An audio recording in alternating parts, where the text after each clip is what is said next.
أعوذ بالله من الشيطان الرجيم. بسم الله الرحمن الرحيم.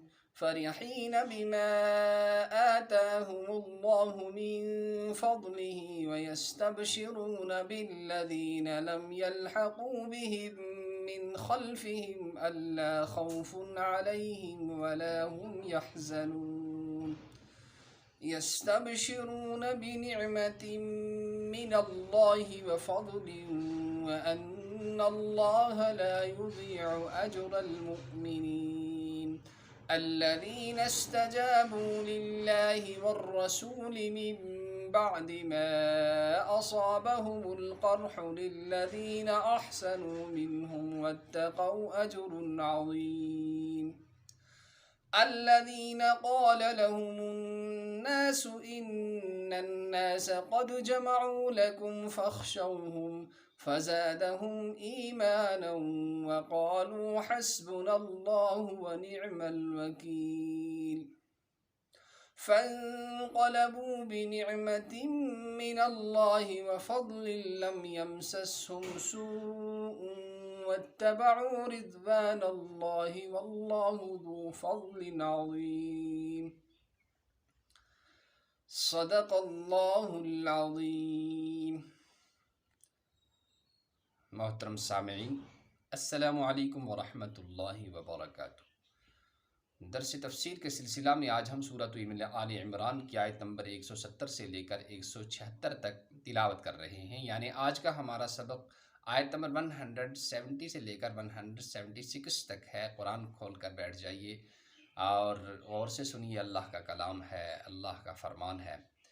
اور اگر اس وقت موقع نہیں ہے تو سن لیجئے فی الحال، اور اس کے بعد جب آپ کو موقع ملے تو قرآن پاک کو کھول کر اس سبق کو ضرور سنیں. انشاءاللہ بہت زیادہ فائدہ ہوگا. تو چلیے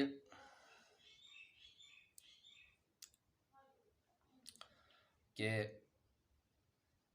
کل جو ہم نے آیتیں تلاوت کی تھیں ان کو ہم دوبارہ اس لیے لوٹا رہے ہیں کہ اس میں کچھ کلمات مبارک قرآن مجید کے ہیں، ان کا ترجمہ ہم سے چھوٹ گیا تھا، اس لیے آج دوبارہ اس کو دہرا رہے ہیں. تو پہلے مفہوم آیتوں کا کہ 170 کا مفہوم یہ ہے کہ جو اللہ کے راستے میں شہید ہوئے ان کے لیے اللہ نے اپنا فضل رکھا ہے، اور اس فضل میں وہ تمام نعمتیں آ گئی جن کی ان کو ضرورت ہے، چاہت ہے، اور جن کی وہ ہمیشہ تمنا کرتے رہے تھے. اور دوسری جو آیت ہے کہ اللہ نے ان کو اپنا اللہ نے ان کو مزید اجر عظیم عطا کیا، یعنی ان کے تصور سے بھی جو زیادہ ہوگا اللہ نے انہیں وہ اجر عطا کیا. تو پھر فرمایا جو لوگ زخمی حالت میں جنہوں نے اللہ اور رسول کی مانی اور ان کی اطاعت کی اور ان کی پیروی کی، تو ان کے لیے اللہ تبارک و تعالی نے انعام رکھا. اور فرمایا تقوی اور احسان جو ہے، تقوی اور احسان انہیں اختیار کرنے کا حکم نہیں دیا جا رہا ہے، بلکہ ان کے اندر یہ صفت پہلے سے ہی موجود تھی، جس کی بنیاد پر انہوں نے اللہ اور رسول صلی اللہ تعالی علیہ وسلم کے حکم کو مان لیا اور اس کو ماننے کے لیے وہ تیار ہو گئے.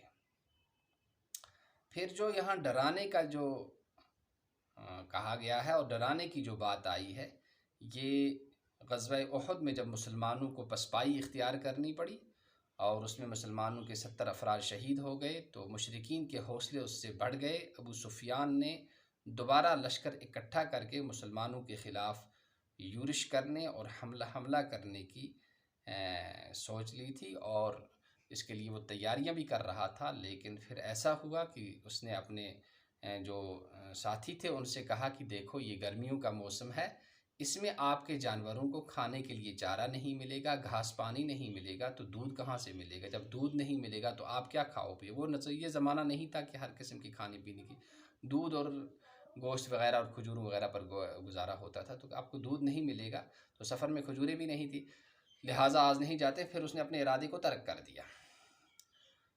لیکن یہ ابو سفیان کے بارے میں جو لشکر اس نے تیار کیا تھا مسلمانوں کے خلاف، اس لشکر کا دباؤ بڑھانے کے لیے اور اس لشکر کی دھاک مسلمانوں کے دلوں میں بٹھانے کے لیے نعیم ثقفی ایک آدمی آیا اور اس نے آ کر یہ کہا کہ بھائی مسلمان آپ کے خلاف کافر آپ کے خلاف، مسلمانوں کے خلاف، مشرکین آپ کے خلاف صف آرا ہو رہے ہیں، وہ آپ پر حملے کی تیاریاں کر رہے ہیں تاکہ یہ ڈر جائیں اور ڈر سے یہ تتر بتر ہو جائیں، لیکن اللہ نے ان کی حفاظت فرمائی، انہوں نے اللہ پر بھروسہ کیا اور ایسا کچھ بھی نہیں ہوا جیسا کہ وہ چاہتا تھا، جیسا کہ اس کی خواہش تھی۔ پھر اللہ نے ان کو نعمتیں دی۔ نعمتیں کیا دی؟ ان میں سے ایک یہ ہے کہ ایمانی قوت عطا کی، اور دوسری یہ ہے کہ اللہ تبارک و تعالی نے انہیں جہاد میں شرکت کرنے کی توفیق نصیب فرمائی۔ نمبر 3، انہیں مال غنیمت حاصل ہوا۔ نمبر 4، انہیں تقوی اور احسان جو ہے اس میں جو ہے بڑھوتری ملی، اور جو ہے ایمان کی تازگی ملی۔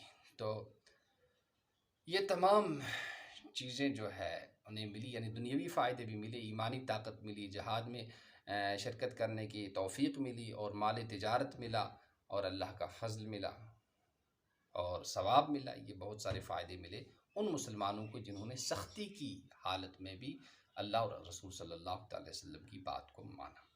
تو چلیے اب ہم ترجمہ کرتے ہیں۔ خوش ہیں وہ اس سے بما، فرحین خوش ہیں وہ بما اس سے آتا جو دیا ہم ان کو اللہ نے، وَيَسْتَبْشِرُونَ اور خوش ہیں وہ بالذین ان لوگوں سے لم یلحقوا جو نہیں ملے ہیں بہم ان سے، اللہ کی نہیں ہے کوئی خوف علیہم ان پر، ولا اور نہ ہم وہ یحزنون غمگین ہوں گے۔ الذی وہ لوگ استجابوا جنہوں نے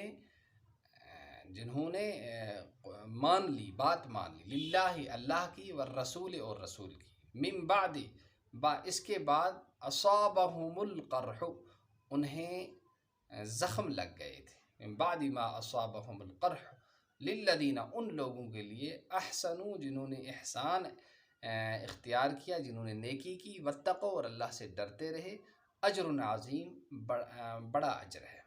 الذین وہ لوگ قال لہم جن سے کہا الناس لوگوں نے، قال لہم الناس ان الناس بے شک لوگ قد جمعوا لکم تمہارے خلاف جمع ہو گئے، فخشوہم لہذا تم ان سے ڈرو، فزادہم تو زیادہ ہو گیا ان کا ایمان، فزادہم تو بڑھا دیا ان کو، یعنی اس بات نے ایمان میں، وقالو اور انہوں نے کہا حسبنا کافی ہے ہمارے لیے اللہ ونعم اور اچھا ہے وہ وکیل، کام بنانے والا، کارساز۔